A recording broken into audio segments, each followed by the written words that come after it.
In the quiet village of Smiljan, nestled in the mountainous terrain of the Austrian Empire, modern-day Croatia, a storm howled through the summer night on July 9, 1856. Thunder cracked the heavens, and lightning lit the skies like divine fire. As the midwife wrapped a newborn boy in cloth, a bolt struck nearby, startling everyone present. "He'll be a child of the storm," she muttered. "No," Tesla's mother replied calmly. "He will be a child of light."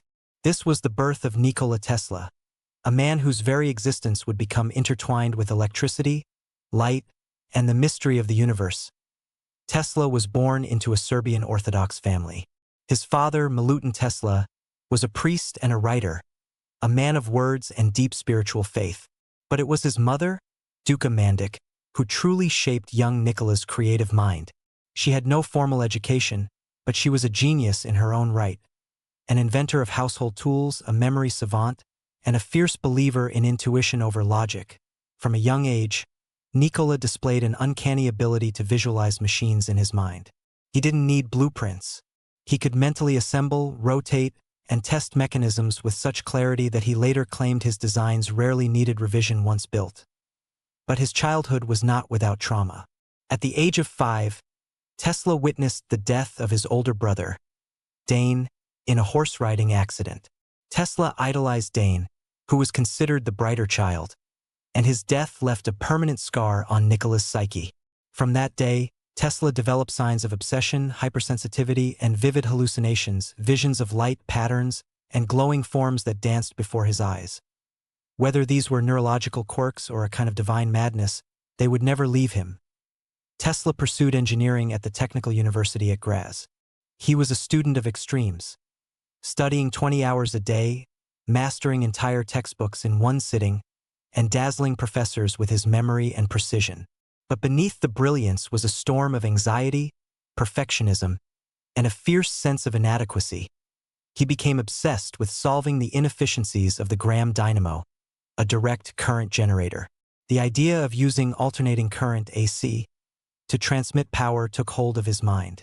While his peers laughed, Tesla sketched a vision of a world powered by an invisible current, flowing like water in both directions. His studies took him to the University of Prague and eventually to Budapest, where he suffered a mental breakdown. His senses so acute he could hear the ticking of a watch several rooms away. He walked compulsively, murmuring to himself, unable to rest. And yet, amid this torment, came a spark of inspiration. One day in a Budapest park, reciting Goethe's Faust, Tesla suddenly stopped. "The rotating magnetic field," he cried. He picked up a stick and drew circles in the dirt, the foundation for what would become the induction motor. It was the first step toward bringing alternating current to life. In the summer of 1884, Nikola Tesla stepped onto American soil with a head full of visions and only 4 cents in his pocket.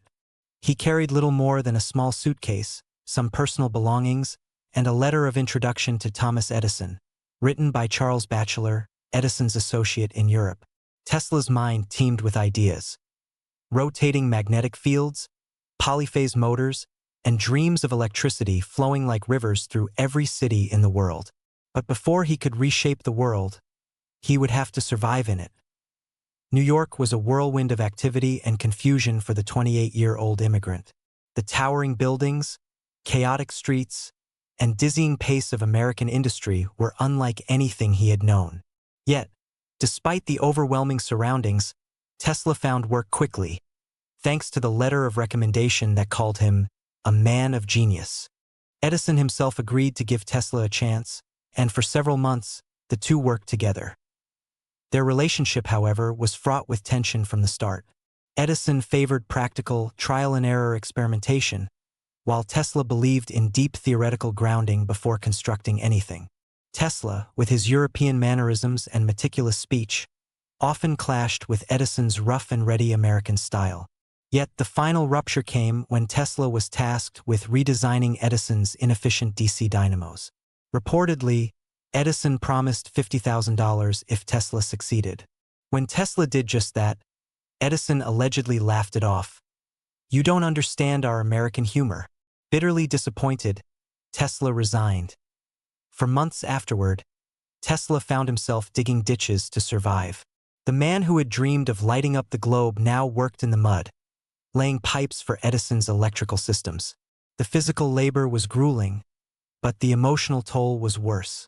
At night, Tesla scribbled designs and equations in his notebooks, his mind refusing to settle, his visions demanding to be born. In 1885, Tesla tried to secure backing for his arc lighting system, a technology he considered inferior to his AC ideas but more palatable to investors at the time. The Tesla Electric Light and Manufacturing Company was formed with local businessmen. Though his arc lamp worked beautifully and was installed in some streets and factories, his partners ousted him from the company and kept the patents. Tesla was devastated. Once again, he was penniless and betrayed. But Tesla's story, like his currents, was never linear. In 1887, Tesla's fortunes began to turn. He developed a prototype of his alternating current induction motor, based on his earlier theories of the rotating magnetic field. To demonstrate its function, he created small working models and a compelling presentation. Word of his motor spread quickly. That same year, Tesla was introduced to Alfred S. Brown and Charles F. Peck, two businessmen who recognized his genius and offered to help him commercialize his inventions. They formed the Tesla Electric Company, and Tesla was given a proper laboratory in Manhattan. There, he finally had the space and support to bring his vision to life.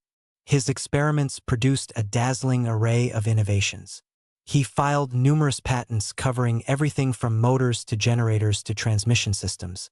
The piece de resistance was his polyphase AC motor, a machine elegant in both theory and function. In May 1888, Tesla was invited to present his work to the American Institute of Electrical Engineers.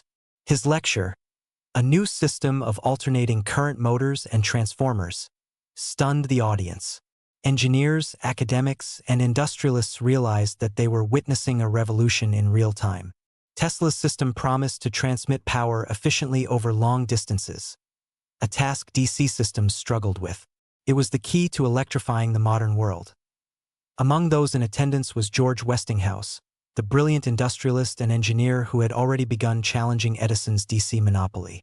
Westinghouse immediately saw the potential in Tesla's system and offered to buy his patents for $60,000, plus generous royalties on future sales. Tesla accepted, finally achieving both recognition and financial security. In less than 4 years, Tesla had gone from ditch digger to the most promising electrical engineer in America. He had survived betrayal, hardship, and public humiliation. But with Westinghouse as his partner, the stage was set for the true battle to begin. The War of Currents. It was only the beginning. The year 1893 marked a turning point not only for Nikola Tesla, but for the course of human history.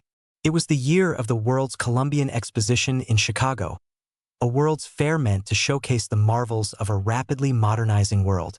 But beneath the glimmering facade of art and industry, a war was being fought, a war of currents. On one side was Thomas Edison and his favored direct current, DC systems. On the other was George Westinghouse, armed with Nikola Tesla's revolutionary alternating current, AC. Tesla had already astounded the scientific community with his experiments. His lectures had become something between a scientific demonstration and a magic show. He would walk onto the stage, dressed impeccably in black, and allow millions of volts to dance across his body as gas lamps lit in his hands, untethered by wires. People were terrified, entranced, and converted. The World's Fair was Westinghouse's opportunity to prove the superiority of AC power on a global stage. He entrusted Tesla's technology to light up the exposition. For the first time, over 100,000 incandescent bulbs illuminated an entire city square, powered by Tesla's polyphase AC system. The crowd stood in awe. Critics fell silent. Edison's DC systems had powered individual city blocks. Tesla's AC lit up a kingdom. In the months that followed, Westinghouse and Tesla secured a contract to harness the power of Niagara Falls, a feat long thought impossible. Engineers from across the world declared the scheme too ambitious. But Tesla knew the numbers, the theory, and the future. On November 16, 1896, power from Niagara roared into Buffalo, New York.